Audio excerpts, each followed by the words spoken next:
Hello, good afternoon. Hello, good afternoon. How are How are you? you? I'm fine, I'm thank you. How are even you? I'm even I'm fine. Thank you so much for asking. Okay, since it's our first session together, I would like to introduce myself. My name is Reshma and I'm from Kerala. I completed my bachelor's, master's and B.Ed in English. I have around 3 to 4 years of experience in this field. So I've worked as an English teacher, I've worked as a spoken English trainer, and I've also worked as a communication trainer. So that's about me in a nutshell. I would love to hear about you. Sure. And my name is Navin Kumar. Mm-hmm. I am from Telangana state. I Okay. completed BSc from Osmania University, Mm-hmm. and my hobbies are playing chess, listening to music, having great conversations. Yeah, that is. Okay, that's really nice to hear. So, do you have somebody in your life who has always been hopeful, even though they have a lot of difficulties in their life? Yes, my Mm-hmm. parents. Okay. Yeah, and whenever I feel low and they always give energy to me, Mm-hmm. Mm-hmm. and they would say, if you don't get now and you have chance to get next time, Mm-hmm. keep trying, and we are there for you, and Mm-hmm. don't feel alone and don't be nervous. Yeah, Mm-hmm. we are always there, we support you. Yes, So exactly. yeah, Don't lose hope, right? yes, Very 100%. good, very good. I think most of our parents are like that, right? They're always there as a backbone for us. Yeah. And Yeah. here, same question to you. Do you know someone who is always hopeful despite all the difficulties in life? Oh, yes, my mother. My mother is somebody that I always look up to, who's always been a big support for my family. So she's always been the backbone, whenever, like you said, whenever we feel low or, whenever we are not able to cope up with life, Yeah. the first person we go to is our mother. So I think, yes, for me also, it's been my mom and dad. Great. Yeah. Yes. Uh, Okay. So, have you ever had a situation where your dream was unfulfilled? How did you feel if that was there? hmm. Currently, I didn't face that type of situation. Mm-hmm. Yeah. Yeah. Okay. Currently, everything is fine. Yeah. Everything is fine. Okay, that's Yes. great. Yes. So, do you think dreams and hopes are important for driving us through life?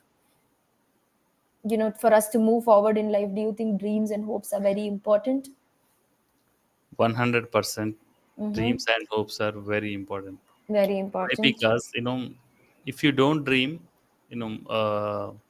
how you will achieve. Without dreaming, you can't write. And first of all, we have to dream it, and then we have to do it, and we have to achieve it. Yes. Those are the steps, right? Without dreaming, Yes. how You dreaming is, can't.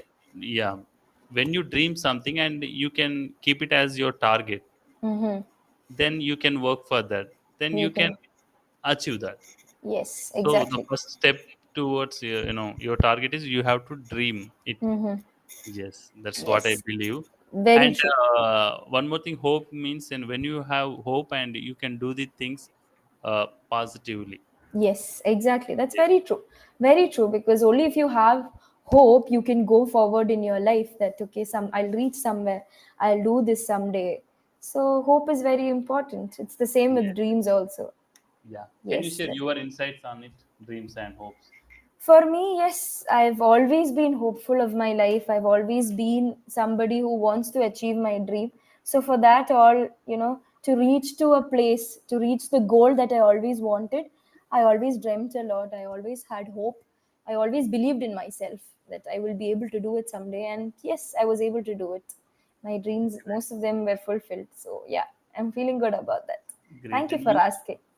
great. And you said that you believed in yourself. Mm-hmm.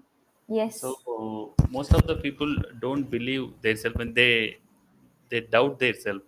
Mm-hmm. So how to be how to believe ourselves? Is there Mm-hmm. any mantra for that? Very much, I'll give you. So the people who tell that we are not good, we are not good enough, you're not worthy enough, that actually is a motivation for us to show that we are actually worthy enough. So for me, during my childhood and all, I was not good in studies. I mean, I was finding it very difficult when I was to study math and all that. So my only strength was English. That was the only subject that gave me a lot of strength. So throughout my life, I used to hear this: "You're not good in maths." So I have two siblings. I have two sisters, my elder one and younger one. They were very good in studies. So throughout my life, I was seen as the black sheep in the family because I was never good at studies. But regardless of all that, when people said that this is not your way, this is not what you're supposed to do, you're not good for this, you're not good for that. So all these is something that I took up as a motivation. So my parents were the biggest support that I could ever get in my life. So I think that's the only support that we all need, regardless of what others say. So that's how I started building up that. So I took my biggest strength, that is English, and I worked on that. That's how I reached till here till now. Great. And how did you find? How did you find that? You said that your strength is English. So how Yes. did you So find it? Yes. yeah. So what happened was during my childhood, when things that happen, when something makes me feel really low, or when I'm feeling really negative about life, I used to write. I had a book where I used to write all my sorrows in. So I think my mom read that once without my knowledge, and I was so angry about that. But then she told me, why don't you try writing more? Maybe it's your strength.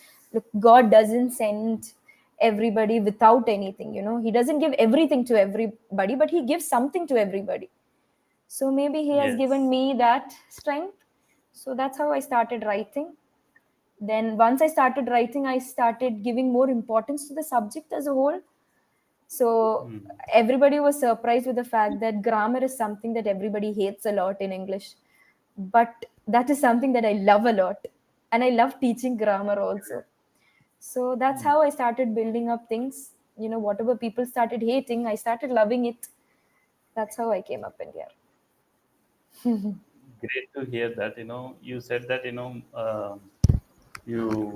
you were passionate towards grammar. Yes. Despite many people are even I am also, when I open a grammar book, I can get bored Mm. easily. I will get bored. Mm-hmm. Yes. So how did you handle grammar, and how did you make it as your strength?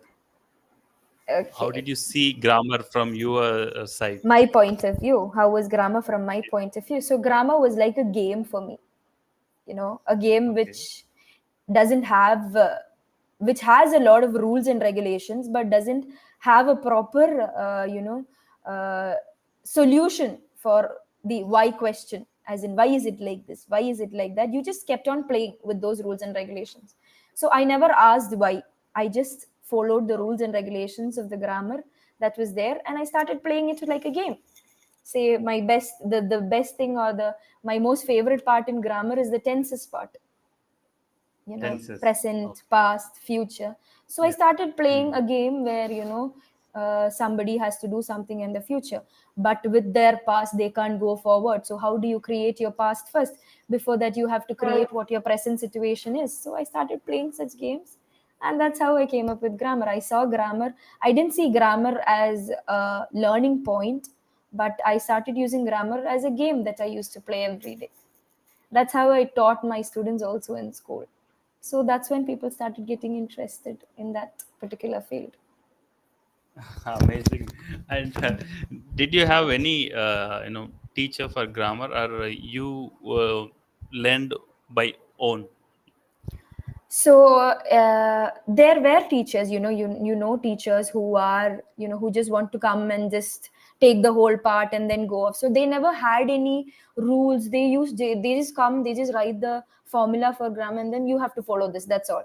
So the research behind it was all done by me. So I took up a lot of books. I took up that time internet was not that popular, so the only scope there was library. So that's how I started having a glitch towards library. I started reading a lot of books. I started researching how did this happen, and I got answers for a lot of things. So that's how I came up with it. Yes, I had a lot of teachers, not during my school time, but when I was doing my bachelor's. there were a lot of teachers who supported me and who recognized that I am a person who loves to research a lot of things. So that's how it came up. Yeah. Great. And instead of reading, and is there any activity which helped you a lot while learning the Which, grammar instead of okay, reading? so Yeah. it was not grammar as such. Grammar, it was something that which consisted of in a lot of books. But to improve my communication skills or the way I speak, the way I got my accent and all those was because of one person that I still see as a role model. It's Shashi Tharoor. So Oh, his videos, it's very difficult to watch his videos because there are a lot of words which we can't understand, and there are a lot of words I don't think yes. even dictionary has. So that's the level of language that he possesses.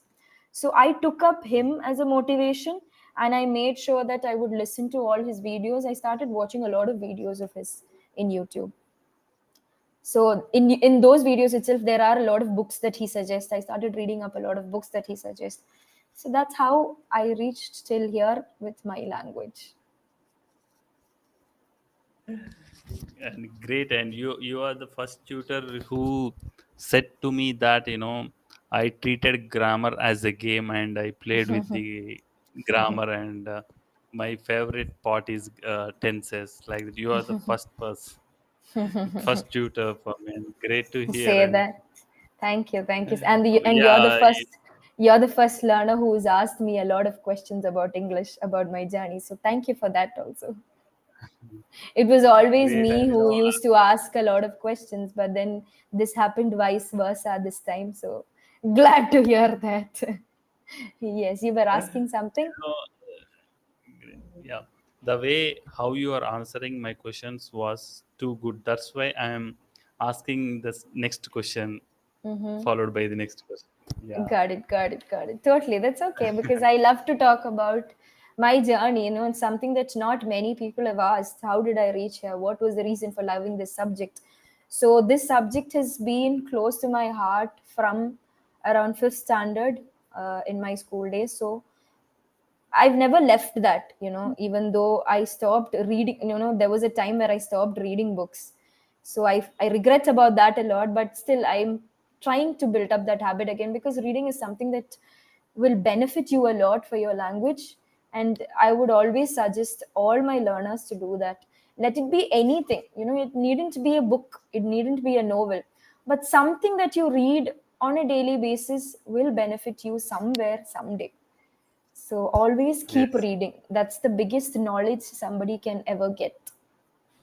Yes. Yes, I agree with your point. Yes. Yes. and and one more thing. And while you are learning, and did you face any difficulties in any Yes. part, and how did you overcome those difficulties? Okay. So the most difficult part that I went through was vocabulary. So Yes. vocabulary is something that doesn't develop overnight. Reading and all can happen, but vocabulary is Yes. something that you have to work on.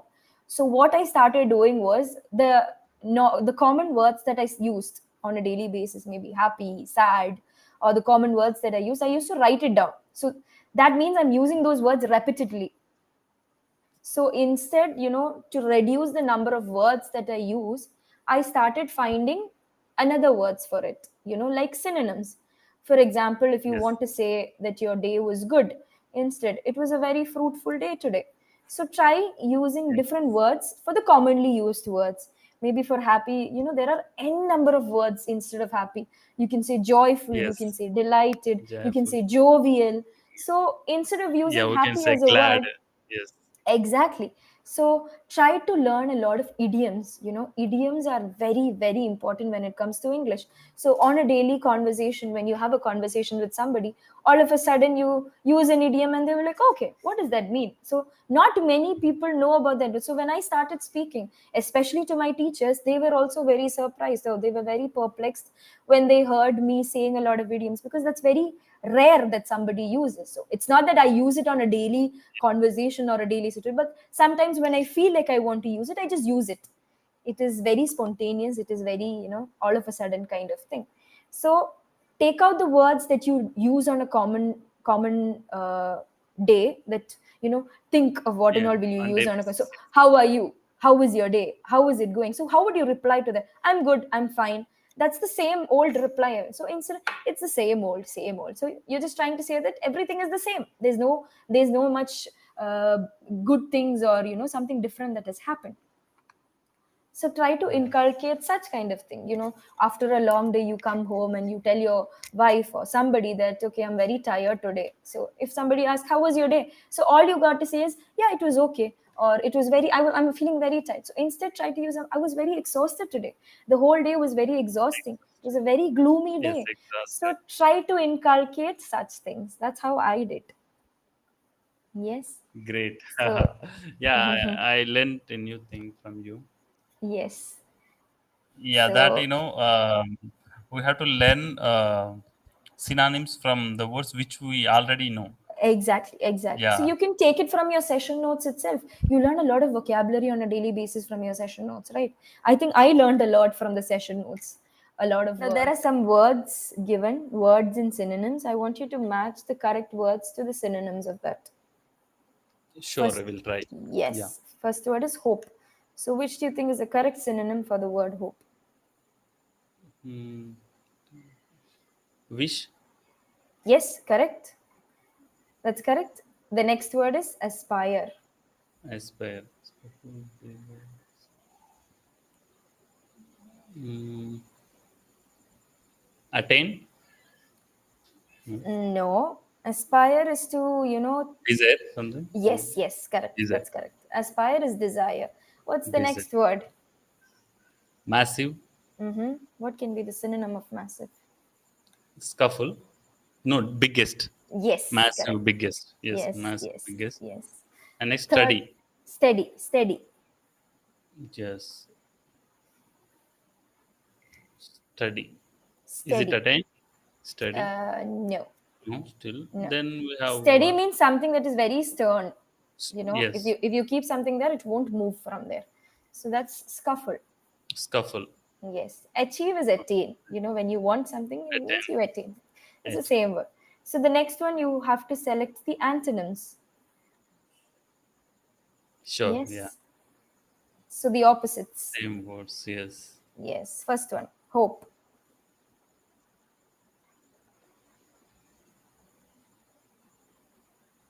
Hope. Destroy. Yes. No. As No. despair. Despair. Despair. Despair. Despair. Yes. Massive. Massive. Thinny. Tiny. Tiny. Tiny. Yes. Tiny. Tiny. Aspire. Aspire. Despair. No. No. Despair. So the meaning can be different in both. As in, aspire can be seen as two different meanings. So it Okay. can be seen as a negative and a Aspire. positive. Yes. So aspire is feckless. Feckless. Feck. Yes. Steady means so the opposite would Unsteady. be yes. Unsteady. Achieve means Achieve. Destroy. yes. That's Yes. correct. Okay, I don't get confused, but some has some words might have two different. One can be a noun, one can be a verb. So the meanings would be different. Yes.